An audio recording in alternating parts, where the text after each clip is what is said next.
Help support the show by joining the Patreon or becoming a YouTube member. Also, hit that like button and subscribe if you want more Browns-focused content. All right, so usually I only do one Q&A after the game, but there were so many questions on that Q&A prompt. There were like 90-something questions on the Q&A prompt that I'm going to spend a little time today taking a couple of extra questions just to get to a good chunk of them, because I thought there was some interesting questions, right? The first person asks me, how do you think the Browns address their offensive line, draft or free agency? You know, it's interesting whenever people bring up holes with the team, people either get fixated on fixing it in the draft or fixing it in free agency. Most people don't see how both of those things are going to be utilized to solve that problem over time, right? The Browns aren't going to solve every single offensive line problem that they have right now in free agency. If we're looking at the Browns offensive line right now, they're probably going to bring back Wyatt Teller. I think that's pretty much locked in. And they're probably going to bring back Jack Conklin, right? Because they need a tackle that can play. You know, I know his health concerns have been his health concerns, but they're going to bring back Conklin. Whippler, if they like him, he can take over Posic's spot. And then, you know, between Zinter or Tevin Jenkins, whoever you like better at that guard position next year, you have them take over that guard position. And then you have to figure out left tackle, which I think you can solve in the draft, right? So if we're looking at the Browns situation, that's two guys that you're quasi-solving with free agency, but really just bringing them back. A center that you solved in the draft, and then a guard. Maybe you go out, you get a guard in free agency, you bring back a Tevin Jenkins, or you go with your in-house solution, Zach Zinter. You can figure out what you want to do at the end of the season there, and then maybe go out and try to get you a real backup tackle, right? Like a serious backup tackle, and then you draft somebody in the draft, right? The Browns are likely not gonna like draft like 5 offensive linemen in one offensive line in one class, right? That's not usually how things are done, and that's probably for a good reason. But yeah, you know, I think people get fixated on it being either free agency or the draft. The reality is you're gonna have to use the draft. You're gonna have to use free agency because you're putting yourself in a bad situation if come the draft, you have 5 holes on the offensive line, right? Like you got to do something to not walk into the draft with 5 holes on the offensive line. And if you are going into free agency, trying to sign your way out of all these problems, you're going to run into issues as well. Can't be either or, has to be a little bit of that, a little bit of that. You know, in order for that to work out or for you to work a solution out there. Because one, you only have so many draft picks, right? So free agency, they're going to have to work something out there. Probably going to have to bring some guys back. The good news is I think you could bring Wyatt Teller back on a reduced deal, and I think the same can be true with Jack Conklin. Obviously, those players aren't who they used to be in 2020, but still useful players for you, right? You do have a solution at center. Maybe you even have a solution at guard, but the tackle position, the premium position, is going to be one that, you know, if you have a opportunity to use a draft pick on, you're going to want to use a draft pick on. It might be the case that you don't really see anybody worthy of the picks that you have, and you're going to have to patch up a tackle for a year, right? Like that might be the case there. And then you're gonna have to wait till next year to really get your long-term solution at tackle. You know, again, I'm not really for going into the draft with a grocery list. And sometimes I think both of these ways of looking at it, what position problems do we have? Can we solve it in the draft or free agency? Kind of encourages that. Another question. By the way, that question was from Ski Slope, my bad. It's Texas Super Small. right here. We're going to get into more questions. Before I do, want to thank my sponsor for today, Sleeper. Hey, have you ever heard of the Sleeper app? Well, here's a fun secret. It's not just for fantasy leagues. It's great for fantasy leagues. I personally have used it for years with my college friends to play fantasy football and to do pick'em leagues, all sorts of fun stuff like that. But the Sleeper app also gives you news. It gives you scores. You can also try to turn your football knowledge into real money. Just download the Sleeper app and pick more or less on your favorite players with more stats than any other daily fantasy app. Just choose 2 or more of your favorite players from pregame or live. Pick more or less from the predicted stats, and you could win up to 100 times your money if your picks win. Use promo code WORSTTAKE, and you'll get up to $100 match on your first deposit. Again, promo code WORSTTAKE, you'll get up to $100 match on your first deposit. Terms and conditions apply. Links are in the description. All right, Chase Brown has a question here. Has your outlook on the whole wait till 6 weeks is over changed since Joe has looked the way that he has looked and the Vikings aren't a super team and the Steelers defense is underwhelming? Wouldn't mind Dillon debuting against the Vikings. Sure, they blew out the Bengals, but it seemed like an outlier.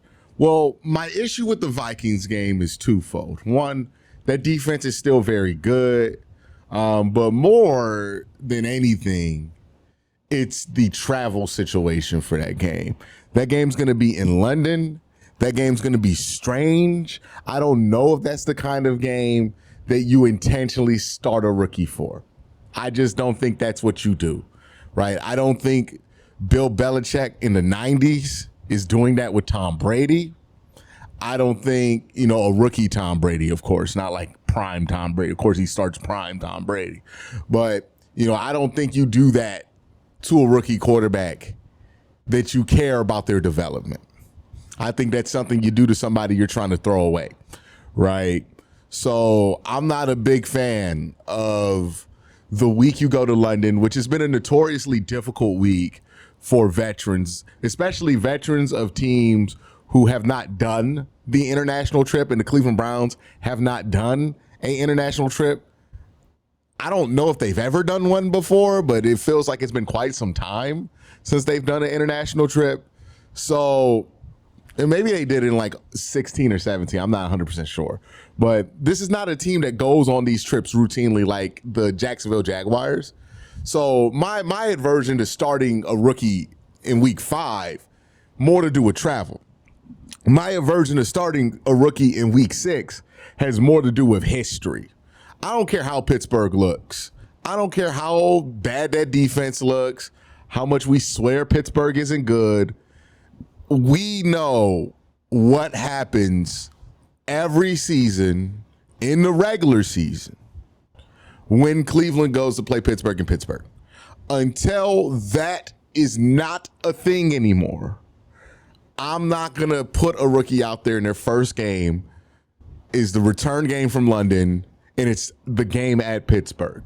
I have seen far too many disasters in that game to just feel comfortable throwing a rookie out there in that situation. It feels like you're playing with history at that point, right? After those 2 weeks, I don't really think you have any outstanding factors like that. You're not traveling across the globe for a home game. You're not going to a place where historically you have played your worst game of the season every single season. It's just normal football from there on out. Look, if you want to develop a quarterback and you want to actually see what these quarterbacks have, you got to set them up for their first game in a situation that they can handle. A London trip and a division game just aren't great situations to set up a guy to play in. Now, if Joe Flacco gets injured and Dillon has to play in one of those games, then fine. But if we have control over if Dillon is going to play or not, and we're choosing to play him in those games, and what happens in those games happens, then you're going to have egg on your face as an organization, And what's really the difference between waiting from now, avoiding those factors, and just like waiting a couple of weeks? I don't see what the big deal is, right? Those were the things that were going to prevent you from wanting to intentionally start a rookie anyways. The offense not looking great, I mean, that's fine for what it is now. The offense wasn't supposed to be great. This was going to be a defensive-oriented team. Obviously, you want better execution from the offense, but, you know, you might still have hope if you're the Browns that Joe Flacco can play better football than he has the last couple of weeks. We've certainly seen him play better football than he has the last couple of weeks. I don't think the idea that you can improve the offense from where they are right now with Joe Flacco is at the point to where they're going to give up on it too. You know what I mean? So number of reasons why I still would stand firm in not starting him those first 6 weeks, just because there's nothing about the next 3 weeks that says, yeah, this is a great place to get a rookie off to a good start if you can like choose when that rookie plays. He gets injured and the rookie has to play, that's a different situation. But if you're choosing a plan, creating a plan for a rookie to debut, then these 2 games should not be on the menu. No matter what happens, you can't panic right now. If this was the plan going into the season, it needs to be the plan during the season. You won the game versus the Green Bay Packers, so you've demonstrated you can beat good teams with not the greatest quarterback play as it stands right now. And if you want to get to that upside, again, you got to set your quarterback up for success. And I don't think you're setting that quarterback up for success playing him in the first 6 weeks this year, given those circumstances that I just laid out. Let's see. We could take one more question here from the pile. Bad Rabbit says, do you think the Browns should consider trading for a reliable tackle this year soon? Do I think the Browns should do that? No, I don't think the Browns should do that. I don't think the Browns should spend significant resources to try to fix the tackle situation if it's only going to fix the Browns tackle situation for the rest of this season. If they find a solution for their tackle problem for the next 3 seasons, then do whatever you want to do at the tackle position, right? But if you're trading for something that's really just a Band-Aid till the end of this year, I don't think this season is gonna be I don't think the ceiling is high enough on this season that we should sell off some of our future assets, significant future assets, to improve our chances for this year.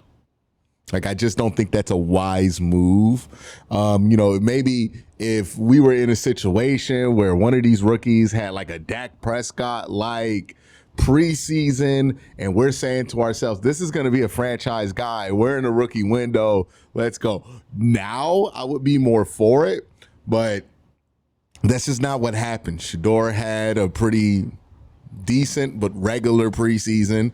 Dillon Gabriel had a good preseason, but nobody's walking out there thinking the Browns got to think about an extension for Dillon Gabriel right now. And then the other quarterback is Joe Flacco, who is very, very limited, and you're clearly not going to win a Super Bowl with at this point of his career. So trading a tackle for a tackle to make this version of this team better for this year, it just makes very little sense. Now, if there's a move for somebody who's still in their rookie deal, who's really good, that the Browns could sign to an extension and it would be like an early free agency thing, then sure, I would be 100% for it. I don't know if there's anything like that available for the Browns, but if there's something like that available, then yeah, I would love the Browns to pursue that. But if we're just looking at this from like, okay, this might be a veteran tackle available for 1 year, nah, I think that's a bad move for the Browns.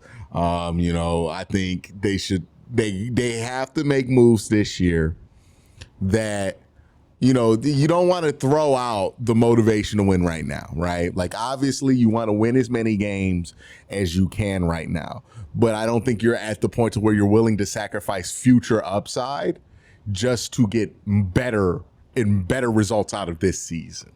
I don't think it makes sense for anything going on with the Browns.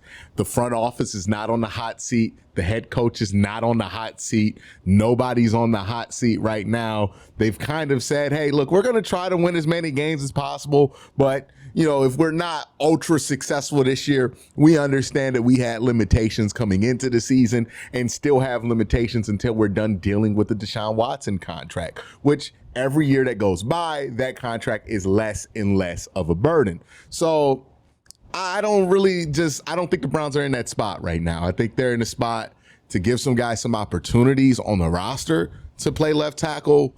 But if we're talking about going out making a big trade, no. Maybe if you want to, like if Evan Neal, the Giants say we'll give you Evan Neal for like a 6th-round pick, maybe that's something the Cleveland Browns can entertain. But nothing that would be earth-shattering. Like we're not going to trade for like Trent Williams or something. Like I don't even know. Like we're not going to make a move for that or move on that level. You know what I mean? Which I think it's not fun, right? That the team is not going to make a giant move at tackle when they clearly need a tackle right now, but it just is what it is. But that's it. I want to thank you guys for asking so many questions. I had to do an overflow Q&A, but y'all have a great day. Have an even better night. Peace.